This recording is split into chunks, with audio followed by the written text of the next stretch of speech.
બીજાના કરતાં ચડિયાતા દેખાવાની જે વૃત્તિ છે ને એ અહમ પેદા કરે છે અને અહમ ક્યારેય ઘરમાં સુખ શાંતિ નથી આવવા દેતું. આપણા દરેકના ઘરની અંદર આજે ક્યાંક ને ક્યાંક સમસ્યા આવી હોય તો એ જ સમસ્યા એવી છે કે હું બીજાને સમજવા કરતાં બીજાને જીતવાનો પ્રયત્ન કરું છું, બીજાને સાંભળવા કરતાં બીજાને સંભળાવવાનો પ્રયત્ન કરું છું, બીજાને બોલવા દેવા કરતાં હું બોલીને કેવી રીતે મારી ચડિયાતી સાબિતી કરી શકું એમાં જ હું પ્રયત્ન કરું છું. અને એના કારણે જ આજે ઘરની અંદર ક્યાંક ને ક્યાંક ઘરમાં સ્પર્ધા છે, ઘરમાં કોમ્પિટિશન.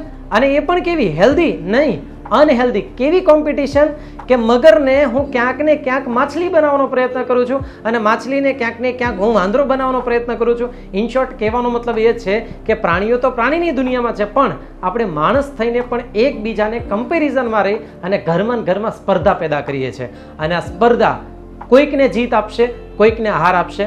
અને હારેલો વ્યક્તિ હંમેશા ઘરની અંદર ક્યાંક ને ક્યાંક એ ડિપ્રેશનનો શિકાર બનશે, ક્યાંક ને ક્યાંક એ ડરનો શિકાર બનશે અને પછી એ જ ઘર એ વિખૂટું પડશે. અને પછી આપણે ઘરને પ્રયત્ન કરીશું કે ફરી પાછું જોડાઈ શકે અને એમાં આપણે થાકી જઈએ છીએ.